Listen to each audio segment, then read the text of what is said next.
That's what they teach him in the military. All right, y'all are live. No, I think that was Boy Scouts. That's what you say.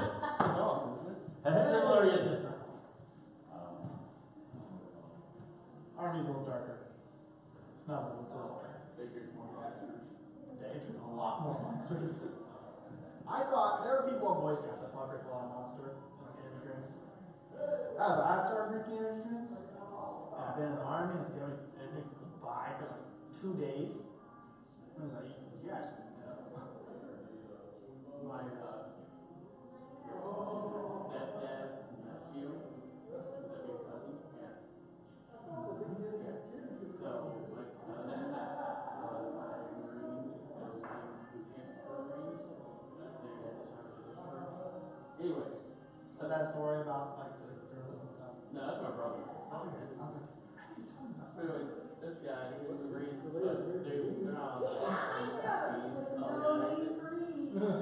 unless. No, I was concerned for Tom. I thought they said Sue married Jesus. I thought maybe you left Tom for somebody else. What about Tom? Oh, you're talking about Tom.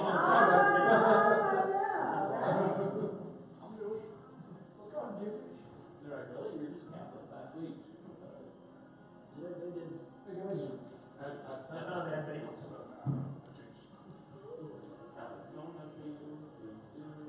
They were the only ones that food. That's what communion. Everyone's like, can I get a third round of that? They had donuts one time. I swear to you, no one was at. This is for adults, the children, teachers. Down the hallway. Yeah. Down the hall. I'm heading that way. I'm just talking there, zero. That's for children. Wrong room. Huh?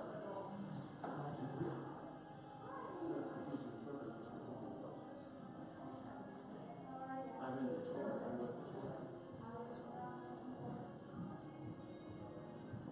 Says we don't teach you what to do. I mean,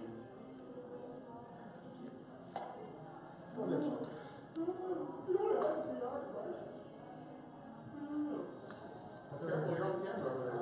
What, am I? Oh, that's the camera? Oh!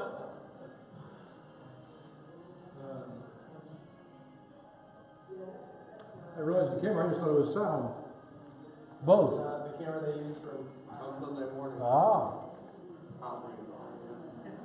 It's a red shirt. Well, There you go. So put a sticky note over it. Yeah. Whole time. This is Apple. He puts sticky notes over his camera's small laptops. Oh, so the government doesn't spy on them? Yeah. Who does that? There's a guy doing an Apple presentation. Hey, You guys are on video. I know. I just was almost undressed here. I had to my shirt till in. These guys say, "Hey, you got a camera right there." Oh, jeez. Great.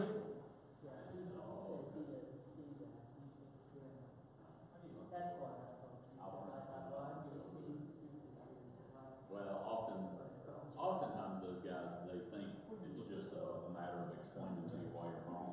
So sometimes you have to convince them. No, there's actually a problem. Children's teachers are in room 16. Oh, okay, I was following. That's all right. 16. You're 16. 16. Yeah, you're 16. You're in room 16.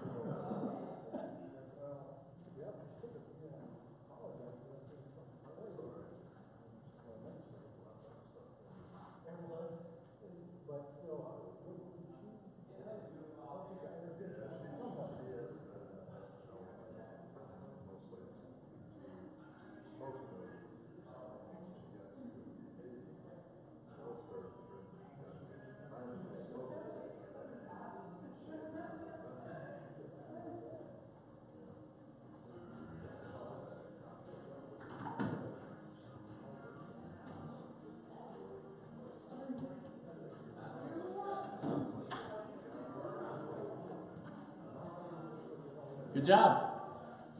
What? I don't know.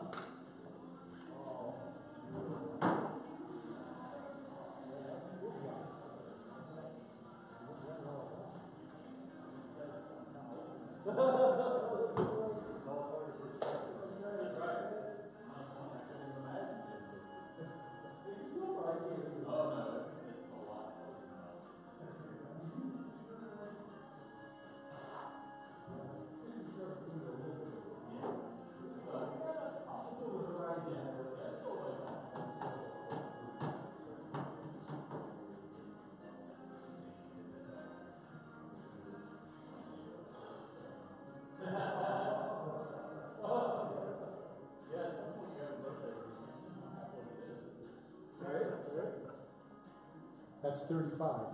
Hey, Rich. Bet he's ready for spring. Look at that, short sleeve shirt. Little short sleever. I was out walking the dog. I thought, this is nice. Let's just leave it on. Yeah, where you sitting at, Bart? I'm over here, but yeah, more here than driving most of me. This one or that one? I'm not on the end. No. How many were you having done? You should also have fun. Yeah, thank you, guys. I don't know those. Oh. Roman's Road. Old Roman's Road. Oh.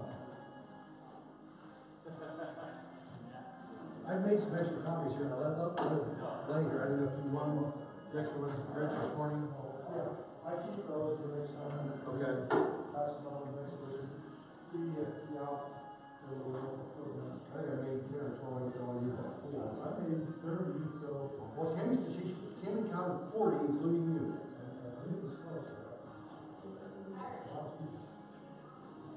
Yeah, Dan Wagner got this place on classes, so he went looking for another class, and he looked in the Union system. Well, that one was pretty full, so he went down to read through the Bible. It was full.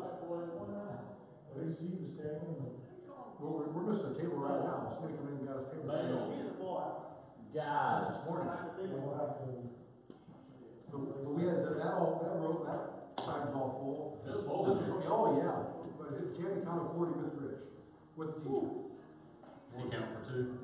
Which class is this? This Old Testament living. Oh, I was Somebody told me it was interested in that. a good lesson. Was it you? No, somebody else. Somebody mentioned to me this morning that it was good. Oh, Dan Orr. Yeah, I told him we were talking about having to teach that class, and I said I'd love to teach that class, except for I'd hate to have to teach that class. Because you got Abraham, you got to do Abraham in 1 week. That's all you got. You get 1 week, do everything on Abraham. It's like, I don't know. While that might be fun, it's exceptionally challenging. Well, Rich will find out. He's been proud of it. Set the bar high. Everybody's gonna be expecting good stuff out of it now. Next week, what tells it? Yeah, I'm excited. All right. I think I'm spot on the time to begin. Is Kelly coming as far as you know? I know Jamie's on his way to New York, and Dan texted and said that he had a client server go down, so he's. Kelly probably did not see or hear. Who knows? Might still be in the house. I don't know. He just gave 3 reasons he wasn't going to be here. Possible reasons. Okay. All right, let's go ahead and get started. Here's Larry. Did you guys get your handout? Some people. Why your hand up now? 1, 2, 3. All right. Mr. Larry. How are you? Good. Larry, you can't see the best there, sorry. Anybody need a pen? Sit over here somewhere. Pen? Anybody need a pen? All right. That's power. This is one of the, shall I say, abstract lessons. However, it's got a whole lot of extremely concrete applications. So you can see on your handouts, we're going to be in 1 Kings chapter 10. We're going to turn to 1 Kings chapter 10 and get there and be ready. We're going to talk today about atmosphere. Atmosphere. We're recording it so Dan can watch later. Everybody say hi, Dan. Hey, Dan. All right. We'll ask him next time if he noticed anything. That way we can check and see if he watched. Other than that. All right. 1 Kings chapter 10. We're talking about atmosphere. Now, the first thing I want you to see in these first couple of verses is as we read this story, this visit was about truth. This visit was not just a visit for entertainment.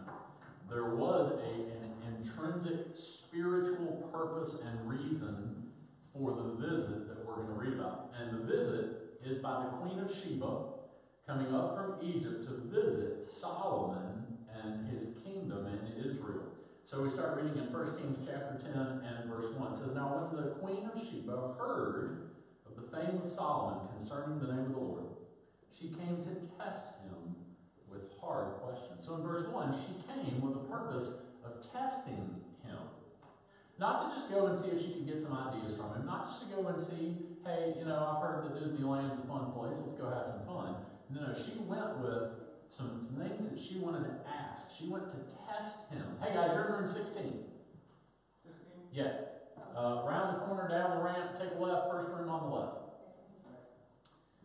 And so she came with an intent of getting at truth.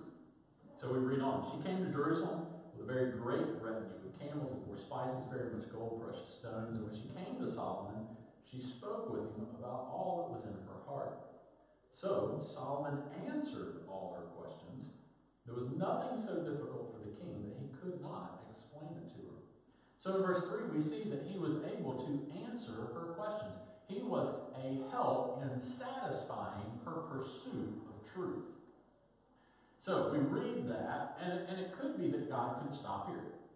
If God stopped here, we would not be missing out on the essence of the key point of her visit. The conclusion was Solomon able to meet her needs and all that kind of stuff. He could just skip all the way down to the conclusion verse here in a few verses. But instead he goes on. God takes the time in Scripture to write out these next few verses. And so what I want you to see is point 2 in your notes. The visit included atmosphere. The visit included atmosphere. Now, obviously, we're using that in a figurative way, not a literal way. We're not talking about her visit included oxygen and nitrogen mixing in the air. That's not what we're talking about. We're talking about atmosphere. Atmosphere, what we mean by that is what kind of environment was created? What sort of attitude did the things that were set up and prepared and ready for the queen, and probably really not even set up and prepared for the queen, just set up and worked all the time, what sort of mindset did that generate in her when she came on her visit about truth? So we'll start reading in verse 4. And when the queen of Sheba had seen all the wisdom of Solomon, the house that he had built, the food on his table, the seating of his servants, the service of his waiters and their apparel, his cupbearers, and his entryway by which he went up to the house of the Lord, there was no more spirit in her. Then she said to the king, "It was a true report which I heard in my own land about your words and your wisdom. However, I did not believe the words until I came and saw with my own eyes. And indeed, half was not told me. Your wisdom and prosperity exceed the fame of which I've heard. Happy are your men, and happy are those your servants who stand continually before you and hear your wisdom. Blessed be the Lord your God, who delighted in you, setting you on the throne of Israel." So, we see some things that Solomon had done to create an environment, to create an atmosphere for this lady as she pursued truth. So, see if you can go down through that list, and out of verses 4 through 5, see if you can. What is that noise? That's the air. Wow. That thing sounds rough. See if you can go through and figure out what each of those blanks is out of verses 4 and 5. Then we're going to come back and talk about it. I know, but you can look and make sure you see it in the text.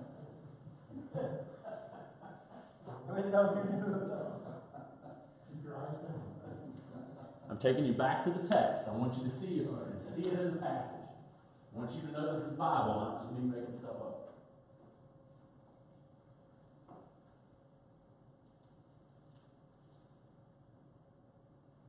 Is that better there?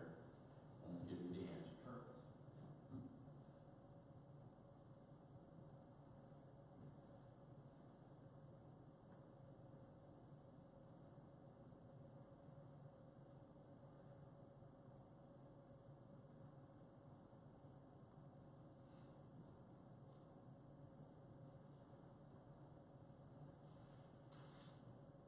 Are we supposed to be filming? Yeah. Yeah, that's fine. And if you're not sure what it is, we'll fill them in as we go down through it together. And these letters are the first letter of each word? Yes, sir. Okay. In my Bible, they are. If you got a different translation, you might find something else. You say Bible or Bible? Bible. Okay. That's a Southern Bible.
So we're going to do the text in their town, text in our town thing. We're going to take these, and Darren doesn't know what in the world I'm talking about when I say that, do you? Text in their town, text in our town. Okay. So we just finished a book called Journey into God's Word. And the guy uses kind of a story picture to help us think through studying and interpreting and teaching Scripture. And it begins with text in their town. Read the passage, understanding what God was saying to the people it was actually written to at the time it was written. Their culture, their language, their theology, that kind of thing. And then to measure the distance across a river from them to us. So we include language, time, covenant, anything that separates them from us. We measure that distance. And then there's a principal bridge that goes across that river. So the underlying core universal principles that are true across any distance. And then we land in our town, and that's where we make application. So we take and understand it for them, but we take the principle and bring it into our world and then apply it. So let's look at what literally was being said to these people at the time it was written, and then think about in our context, what could that principle apply to in our world. All right, so the first one that he talks about is the what? The house. Okay, good. So what was that? As it talks about the house, what was it a figurative house? Was it a... It doesn't say whether it's his house or the Lord's house. Okay, but it says the house that he built. I imagine, my guess is, if we were talking about the temple there, it probably would have specified the temple, but it could have been either. But either way, we're talking about an actual physical structure, right? A place that people would come in and gather and that sort of thing. And so we're talking about a house. All right, so what application today, in the context of us as teachers, could we use? What could that correlate to in our function, our ministry, the specific role of being a teacher? What could we take Solomon's structure that he operated in and apply that to for us? Church. Okay, church, or even specifically. What we're talking about, the actual study school class that we exist in now. Okay, yeah, so the structure, the room that we meet in, I just put room. Your room.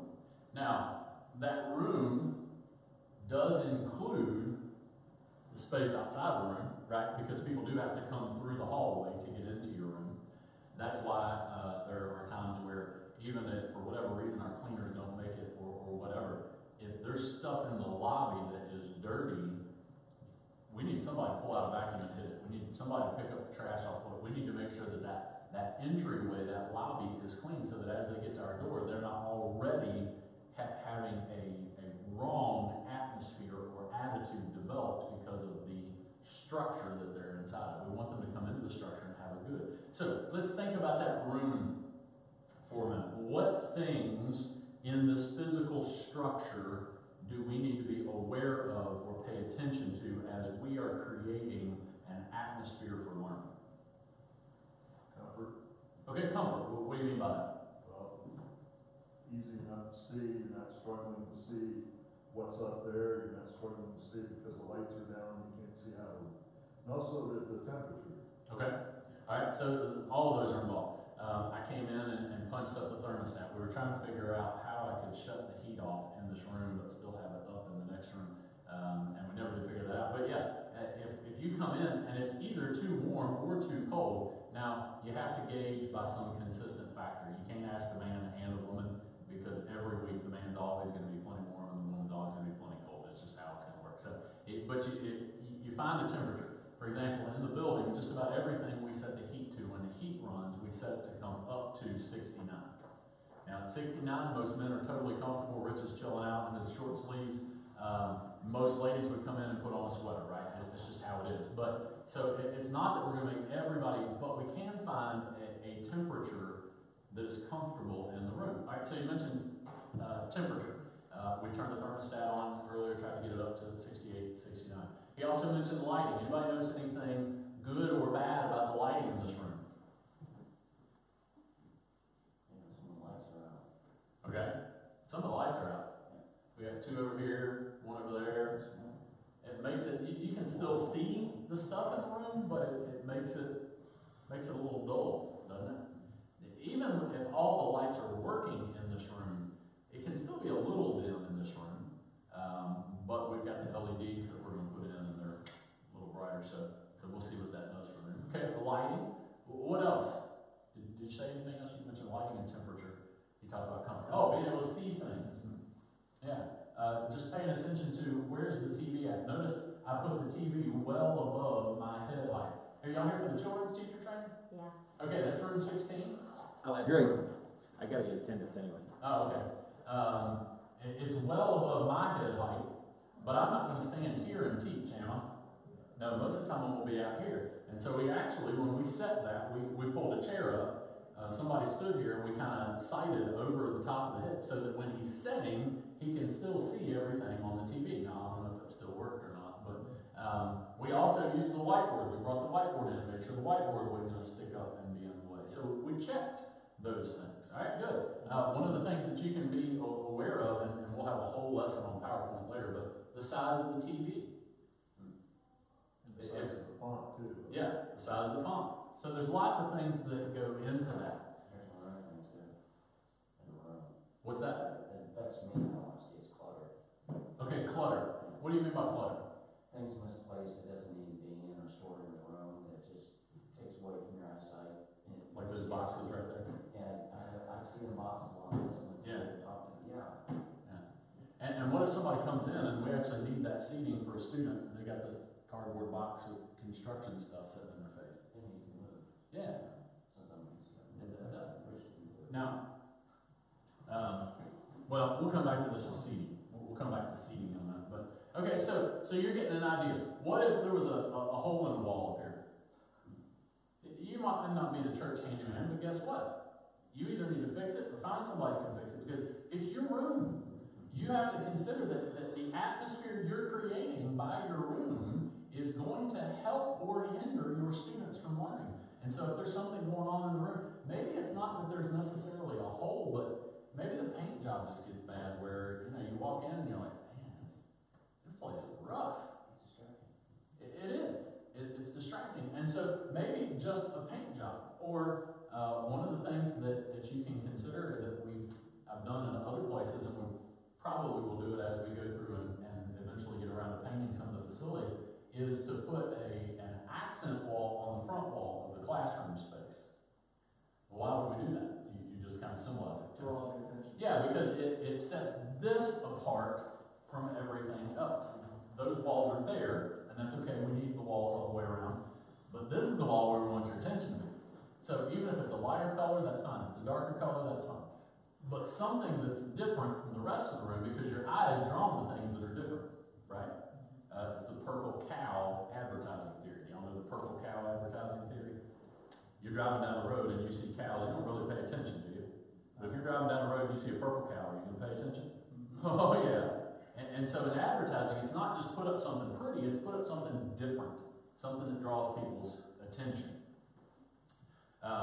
Mark and I had a chance to go to lunch last week or week before, I don't remember which, and we were talking, and I asked Mark specifically to come today because he has a great passion for what we're talking about here. And before we take many of the answers, I'm going to have him share for just a minute, but Mark is exploring other ministries that God may have for him, and there's some things about teaching that he feels like maybe he's going to take a pause from teaching for a little while. But I asked him to come today and share with you guys just some of the things that he shared with me about his approach to the Sunday morning time with people coming in. So Mark, you want to just share? Yeah, you can come on up, that's fine. Just share a little bit about what you were telling me with just how you're thinking about the people coming in on Sunday mornings. Well, we talk about some things that makes your room appealing to people who are entering it, people who maybe are coming to Sunday school for the very first time. You get the old timers and they like things the way it's always been. But the newcomers, they don't know what to expect. So I always like to, when I'm teaching that quarter, and Pastor Roy stresses this, but sometimes it don't always happen. There's reasons why it don't happen. It's the teacher really needs to be here by 9:10, 9:15 on that Sunday morning.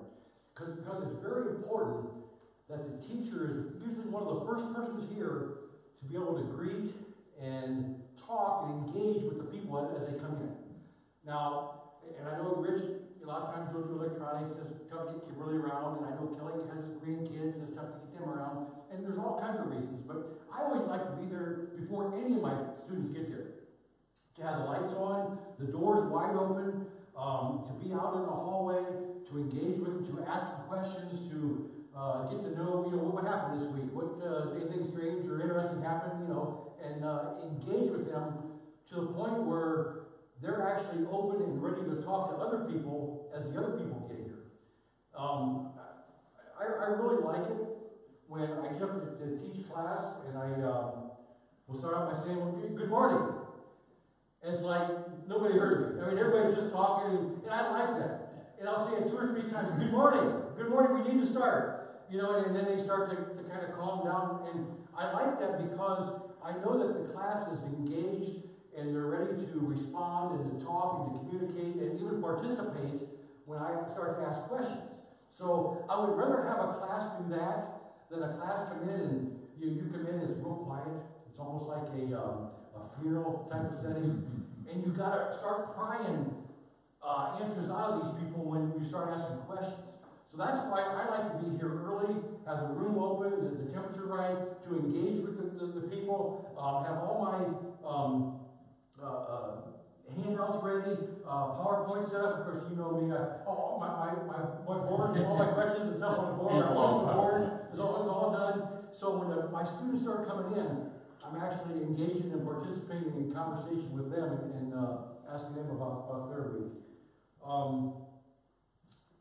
What else, Pastor? Would you like? I think that's the majority. The thing that I've always been impressed with Mark is when he's teaching or when he's in a class, even if he's not teaching, he's always out creating that environment as the people are coming in. He's out at the door, showing them he's ready, showing them that he's excited that they're there, welcoming them in, and that kind of thing. Another thing, and thanks, Pastor, and I thought about this morning. Yes, I enjoy doing it. But this morning, Rich had his hands full. He had 40 people, and he was prepared for 30. Okay, so I saw that we had a little bit of a crisis, so I started setting some chairs. We had chairs in a pile back here, so I started setting chairs and spread them out, and me and Tammy actually had to go get more chairs. The last of the handouts was done, which Rich had 30, which, I mean, that's probably how many youth was expected. Yeah. But I went and run 10 more, so if you see your teacher has a need, by all means, say, hey, how can I help you? Can I go make more copies? I just automatically saw that we were short on copies and short on chairs. Yeah. So I just went ahead and did it. And that's what we should do to help each other out, to be a team and engage in teamwork for one another. Yep. So that's good. Thank you, Mark. So Mark mentioned a couple of things there that I will tie directly into the things listed in this passage. All right, so we talked about the house. So think about the room. And if you are somebody that's good at that, then just step outside the room, close your eyes, and imagine, okay, this is the first time I've ever been here. This is my impression of gospel. And walk into the room like you've never seen the room before, and look around and think, okay, what am I seeing? What's going on with the room that I need to pay attention to? All right, the next one. He says the food. So in the food, one of the thing that I want to apply here, the thing that I want to bring into our context, is really everything outside of the visual sense. So we've got touch, taste, smell, hearing, and sight. Maybe I listed the same thing twice, I don't know. But we've got 5 senses. Other than sight, let's deal with the rest of them. So food, what does your room smell like? Sound, what does your room sound like?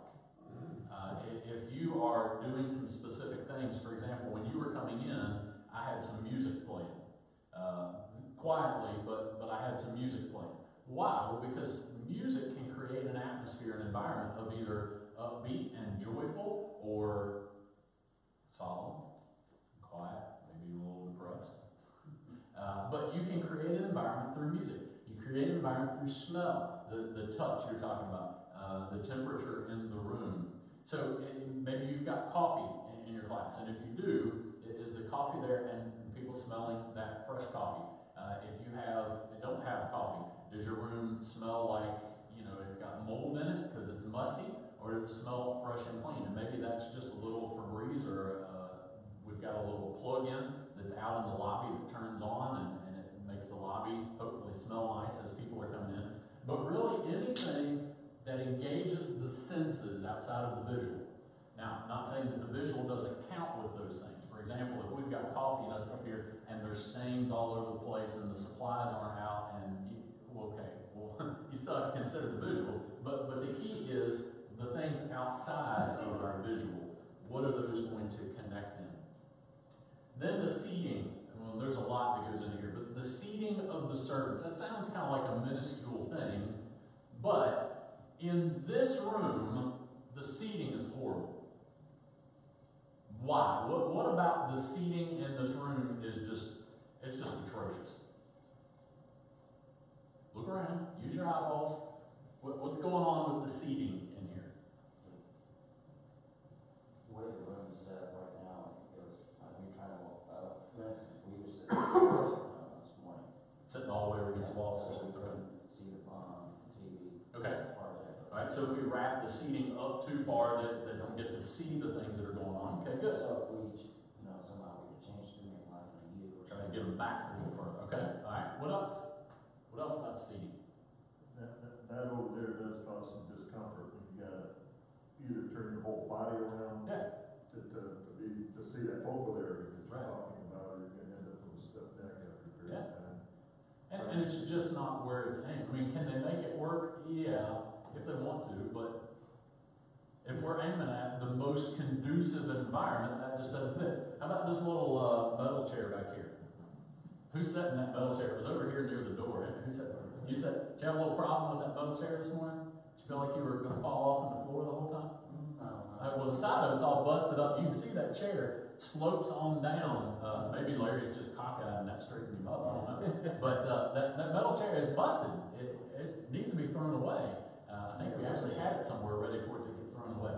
But so then we look back, and then we got two of these weird oddball chairs in the back. There's these two little lone metal chairs in the midst of all these. So what am I saying about seating? What we need to think about in seating is you need to think when somebody walks into the room, is it obvious that they are prepared for the student? Do they walk in and go, oh, look, there's the seats that are ready for us?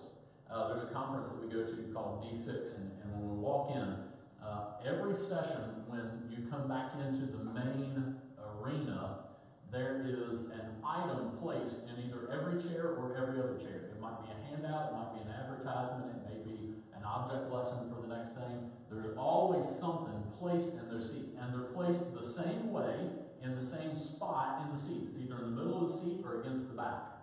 It's always turned the same direction. What does that tell us? It tells us that somebody went through and got every single chair ready for us to come back in. So in this room, I would do probably the way these tables are turned. I took that table down back there earlier. So one of the things you need to think about is the room symmetrical. Is it obvious that the room is set up on purpose? That table right there is aimed a completely different direction than all the other tables. Why? This table right here, it's a different size than all the other tables. Why? So and Rich didn't do all this. I came in and mangled some of it before you guys got here. So we need to think through the seating of the room. When I walk in as a student, when I go, the teacher's been thinking of me, the teacher's ready for me, the teacher's got seating for me that gets me aimed at what's important up front. Because if a student feels like they're imposing on the classroom, they're kind of awkward and drawn in, and they're not ready to come in and engage and open up and learn. As opposed to if we know, if they walk in and know that we're ready for them, this is for them, we're here to serve them, it's a time for them to learn and engage, that's a whole different environment. Mark? Yeah, Pastor, having said what I said, I don't want to come across sounding like I'm beating up Rich. No. Because Rich in no way was expecting 40 people this morning. Right. But that's Well, what we had. and I appreciate what you say, because that goes the other way, and it brings up those first of the quarter issues. You know, we try to get the people to sign up because there is getting the room and the handouts ready for them. And apparently we didn't have as many people sign up for this class. Usually if you have 30, that's a big class. Oh, yeah. We have 40. Our class, we had several come in late and at the last minute, and we ended up having just barely enough handouts and seats. If I'm setting up a room, I try to set up right at the same number of seats as how many we're expecting. And it's kind of exciting if you have to set up a few more chairs, but one of the things you need to think through is, if I'm gonna set up more chairs, where are they gonna go? So as a teacher, if I'm in my class, there's only one option in the room I'm in. It's to go down the right wall and back. There's only one place to put chairs. So maybe in here, if we know there's 40, Rich is gonna look at this room and go, okay, can we set up 40 at tables and chairs, or are we gonna do away with tables? Or are we gonna figure out how to set up a few more tables so that all 40 can get at tables? Or are we gonna set up tables up front and just rows of chairs? Or Rich is gonna have to think through, okay, what are we gonna do with 40 people in this room? Now maybe you won't have 40, maybe you'll have 45 next week, I don't know. But that's a challenge of every teacher in every room, is to think through those chairs. And if there's one lone thing that happens here and there, that's okay. But what we're talking about is that we put some thought into it and we put some design into it. You'll see a little bit of that when we go to the next room in there. A couple of people mentioned the seating this morning, and my response was get early. What do you mean they mentioned it? You know, just bad seating, or they couldn't. Oh, trying to, yeah. I said, well, you know, first come, first served. Front row. Now, one of the things that that does bring up for us is if we had more of those, they're called lecture tables, the skinnier ones, it wouldn't be any problem to put 3 rows of tables. Actually, we can put 3 rows in here now, but it wouldn't be any problem to put 3 rows of tables and even bridge across the middle if we wanted to. We could have plenty of tables, but that's just a cost that the church will have to work toward. All right, good. So the seating, that includes tables. How are your tables aimed? Yeah, you could try straight across. The only question would be, when you get to that outside, can those people still see? If they can, great. The distance between the tables. Do the people that are getting into these chairs have room to pull out the chair, get into their seat and sit down? We could pack more in here. We could put 4 rows of tables in here, but there wouldn't be any room to actually get into the chairs. So the tables. I appreciate Pastor Jim was here with me on Thursday, and one of the things that I was doing was getting my classroom ready. And he came down through and he saw that I had to clean and stuff, and he said, hey, let me have that when you're done. He went through and he cleaned the tables in his room. And because kids come in here and color on it, or people just spill stuff, and they don't clean it up. And so we as the teachers can go in at the beginning of the quarter and clean those tables. It's just another thing to make sure the room is as ready as possible for the students in an environment that's conducive for them to learn. All right, so the seating. The next thing that he mentions in there is what? The service. So we think about the service, and really what we're talking about is the thing provided by the servants. So it's really cool that Mark had the experience this morning of needing to recognize, oh, we need more chairs, we need more handouts. The other thing we need to consider in our classes is that we need somebody filling out the attendance forms. Now, we might have to do a little coaching as teachers to the people that take attendance. Why? Because not everybody in our church knows everybody. And I have literally watched this happen. If I'm filling out the attendance, and there's a new person,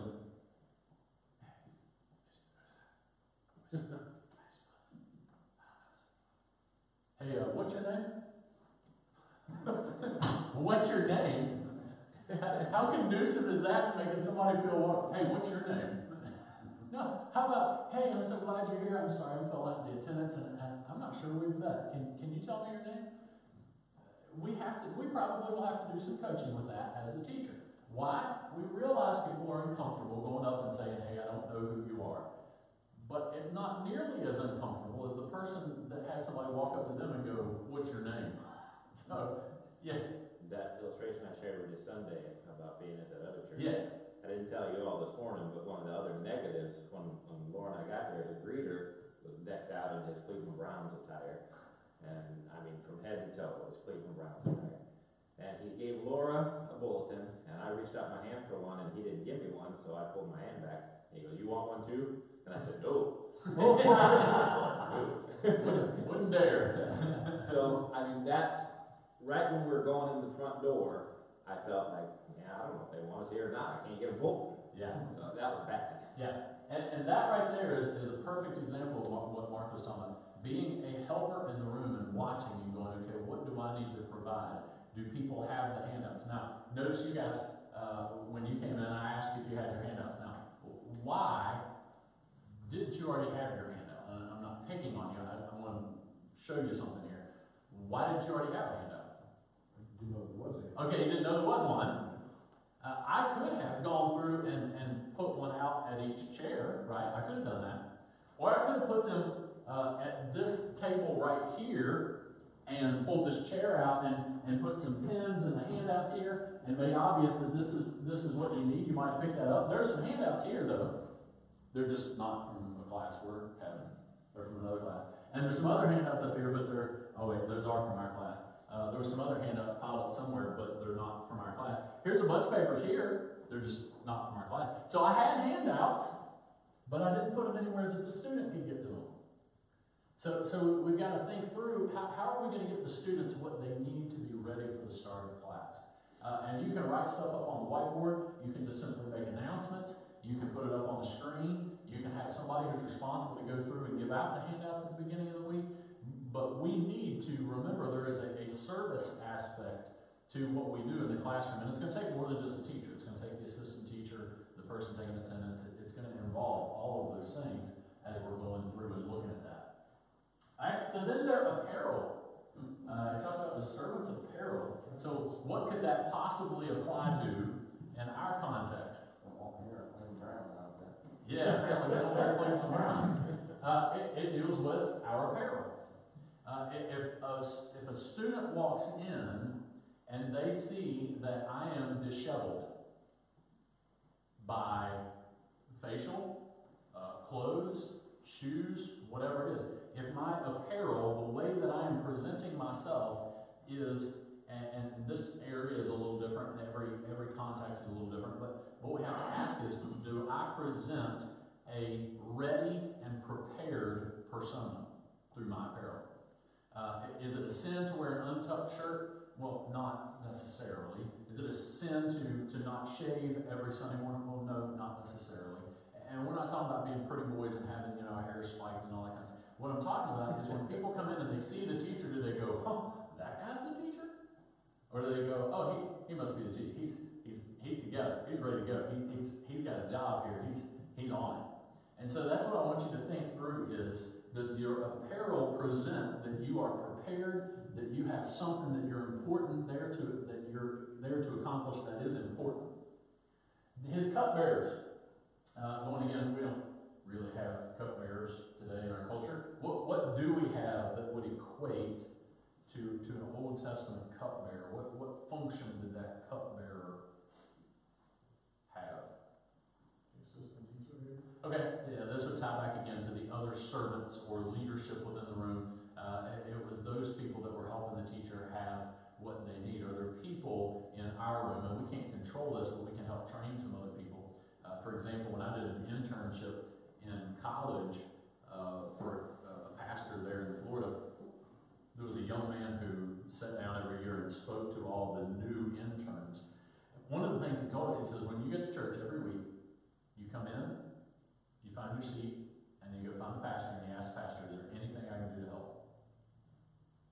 Now, I don't know if I've ever had anybody ever teach me to do that in any other context, but that's been so helpful to me over the years, is that you go, you find the person who's in charge of the thing, the person who's heading up whatever it is, you go to them and you just say, "Hey, is there anything I can do to help?"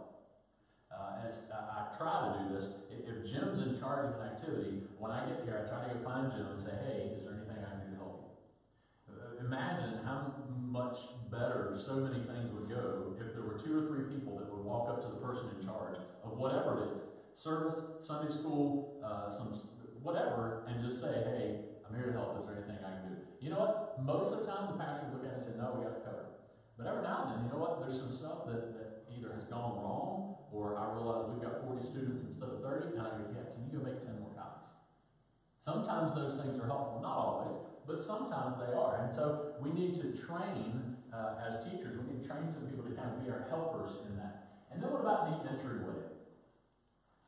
Now it says specifically the entryway by which he went up to the house of the Lord, but that's talking about a passageway that would lead him into, that would take him into his works.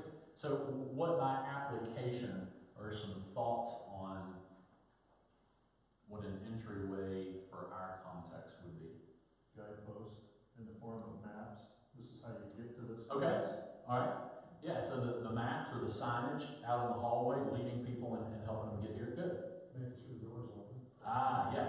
Notice I only cracked one of those doors. You had to squeeze your way in here. Yeah, popping those doors wide open, having a greeter out at the door, or you as a teacher being where you can see and you're ready to engage with those people. Really anything that has to do with the entrance of the people into the environment. Whether it's right at the door and the physical stuff going on around the door, out here and down the hallway, I don't even remember who it is now, but there's a couple of guys that in that cross section of hallways, there's a couple of guys that have a tendency to kind of get right in the middle of that hallway and stand there and talk and sometimes, all right, break it up, guys, clear, scoot over, why? Because, well, when you come to a hallway and you realize that no matter which way you're going to go, you gotta run somebody down, and no, you want to make sure the entryway is clear. So with this being the entryway to this room, one of the things that you as a teacher might have to watch, I don't know this, is that you don't get people who decide that right here is where they catch up on all their business from the week. Now, I don't know what it is. I swear my children have the same genetic disposition to that it seems like everybody else does. But I don't know if it bothers you guys, but you go to the grocery store, and people are going to go where? Right down the middle of the aisle. And when people are walking from a store out to their car, where do they walk? Right in the middle of the drive area. I don't understand it. So one of the things we need to watch is that people are going to have a tendency to get right in that doorway, and then they're going to stand there and talk. We need to encourage them, hey, can y'all come on in so other folks can find their way into the class. So the entryway, that it's encouraging, inviting, and as they're coming in, that we're creating an atmosphere for them to be ready to learn. Also, too, I'm looking at his entryway, too. This is not completely on what you're talking about, but it does, where you're at, is it accessible to people that have questions or want to meet the pastor? How do we find you? Or how do we get them direction? Yeah. Yeah, those are things we got to think through church-wide, but engage in there as well. That's good. All right, so looking around, just kind of not nitpicking, but thinking, okay, an application, if you were the teacher in this room, what are some things in this room that you see that might need to be corrected before next week? Some of these things are planted, by the way. This isn't what it looked like when Rich talked earlier. Ladder. Okay, stuff in the void, yeah. If we're not going to use that to make coffee each week, maybe finding a way to either button that up or maybe even just get it out of the room. I don't know. I'm not really sure what's going on with the coffee maker there, but that would be something to consider. What is it? Ladder. Yeah, the ladder. This is not storage place for the ladder. It's just not. All right, what else? Consistency. Try to stay as consistent with the tables, for example. Stay consistent on this side of the room. I mean, I know we have limited number of smaller tables. Use as many as you can until you run out, and then stay consistent with the rest of it. Yeah, and the chairs. There's 3 chairs at that table. I don't know if you guys noticed that. There's 3 at that one, 4 at all the others, except for this one. There's 3 on the front, 1 on the side because it's a different side. Yeah, but whatever you're going to do, to be consistent, be uniform with it, or symmetrical if you're looking at half versus half. But yeah, find a way to be consistent. There's a pile of stuff back there in the corner of that pew that I cannot even imagine. I think it's been there since I got here as pastor. There used to be big stacks of chairs back there, and we started taking them and using them in other rooms. But I think that little pile of stuff's been there for 3 years or better. All right? So, yeah, there's these cardboard boxes. It wouldn't be awful to get rid of them, but if they're tucked up underneath of the piano and put, because some of it is the cords, the cables that need to be used for the computer. Some of it's purposeful, so we can't just throw it away. But really, the one box is just construction stuff, and now that Mark actually patched our little hole up here, I mean, we don't actually need that anymore, so I don't even know if he used it or not. But so there's things that can be done. Trash can. What station is that? We haven't used it for a while. I don't know. It was up here forever. I just stood it up and slid it back here because it's not horribly distracting, but I don't know where else to put it. Alright, let's go over to the next room, and I want you guys to go in there and look and see. We take the same context with you and see, okay, went into this room, what's good and bad in this room that I can think through and learn. Pastor, will we talk about the lights being out? Yes. I'm actually here tomorrow. Oh, yeah, okay. Well, Well, those two are actually still working. okay. Use those screws. This one over here though is actually out. Okay. That back corner is out. And where was that? We'll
apple pie room, shut up. Should have like oil or grease on it. There you go. Beef jerky, yeah.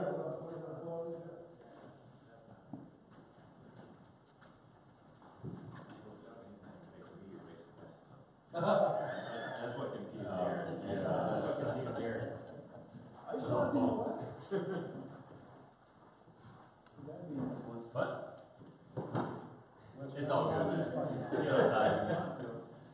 Hey, just don't leave the military anywhere. He's got a map. This church really throws me off. I'm usually really good. That's all right. The pastor's wife doesn't know what direction things are. So the only other thing that I haven't been able to provide yet for us a nice clean version of is when we set a computer up. As we put TVs in the rooms, we're putting these plates on the wall. Eventually, my hope is to put in each room a stand, probably with this base, and then just a slightly different cap. But the way the cap would work is it would have space for you to slide your laptop in right there. Because it's really nice when you're teaching. I'm going to hold this for a second. It's really nice when you're teaching to be able to set this in a little pocket, and that way you have your PowerPoint right on the thing right in front of your stand. It doesn't take up a lot of room. It doesn't keep you from seeing anything. But then you still got your whole top for your notes and your Bible and that kind of stuff. So eventually, hopefully, we'll get that. And what we'll do with that, and we did this in Roanoke, is you just take all the cabling that's necessary and you run it hidden down the inside of a stand, and then roll it in tape so that you have one cord that comes back to the wall. It just cleans everything up, keeps you from tripping over it like I was doing earlier, and then your stuff is right in front of you and you still got control of it. And we'll actually do a lesson on, later, maybe even next month, on specifically PowerPoint. Because PowerPoint is one of those things that it's easy to way overdo it, and there are some things that can specifically be done to simplify it and make sure it's conducive to learning, not just a cool technology thing where you show everybody every possibility in PowerPoint, because that's not good. It just distracts people. All right, so creating an atmosphere. We kind of talked last time about the teacher's persona. We moved to the physical persona of the room this time. Any thoughts or questions? All right, this is one of those things that when Mark was talking, and we encourage you guys 15 minutes before we start, is really when you need to be in place, because those things take time. And if you wait till people come in and sit down in the chairs and get in the room, and then you go, oh, wait, can you get up? I need to move that chair over. You know, that's just not going to work. So if you get here at 9 or a few minutes before, you get the things set up, and then as people are coming in, it's ready to go, and you're not trying to shovel around them and that kind of stuff. That gives you time to get it set up, to take a look at it. And if you can't come in at 9, then do it on Wednesday night when you're here. Most of the time, stuff doesn't happen in these rooms throughout the week. So if you're here on Wednesday night and you know you're teaching in room 15 or whatever, go in there on Wednesday night before you leave and just straighten it up and play with it and try tables in a couple of different configurations. We actually have a fantastic setup here in that we don't have people coming in during the week. The churches that I was at in Roanoke, every room got used by somebody else during the week. So every week we had to go in and set our room up completely from scratch for Sunday school. Now they had to set it up on Monday morning too, but we had to go in and set it up. And sometimes our big class was in the Catholic gymatorium downstairs, and so we'd go in and we'd set up 9 or 10 tables and all the chairs that went with it, and then we'd tear them down after it was over. And so we actually have a great facility where we really don't have to completely deconstruct our rooms every week. So take advantage of that. Come in and look at the room. Now, one of the things that I'll caution you about is remember that your room is not your living room. One of the things that ladies especially, I don't think guys have trouble with this, but your wives might start speaking a word of knowledge to you on this or something. One of the things that people have a tendency to do is they go into a room and they go, oh, it would be so much more comfortable if there were some decorations. And so they want to go get like a sconce and hang it up over here, or a picture of a little meadow and hang it here, or something like that. Now, I'm not saying decorations are bad, but what I want you to realize is decorating a Sunday school classroom is totally different than decorating a living room. All right, so if you start thinking, I think I'm going to decorate the room. Well, if you're putting up a poster for your class, that's fine. Anything outside of that, run it through the office before you do it, because chances are we're gonna. Where's Kathy's, but she filled this whole room up and we got enough pictures to. Oh, yeah, I believe it, yeah. And pictures of people, smiling, happy people. There's some places in our building we need some pictures of smiling. The other thing is, if you hang something on this wall that looks normal on a wall, it's not gonna look normal anymore. This wall is huge, and you don't think about it. But you take a, 11 by 14 picture that looks okay in your living room, and you hang it up here and step back, yeah, it looks like somebody put a half sheet of paper on the wall. It's just different in a lot of ways. All right, thank you guys for being here. Pastor Jim, sir, would you pray for us? We'll turn these guys loose 2 minutes early. Man, look at that. Not quite praying long.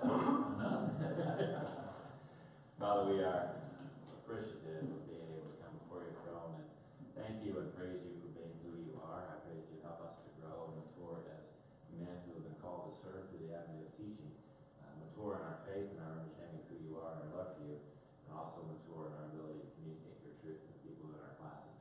I thank you for Pastor Stephen as challenged us tonight. Father, help us to realize that everything we do, regardless of what it is, including setting up a room, is to be done with a spirit of excellence, motivated by a love for you and a desire to glorify and honor you.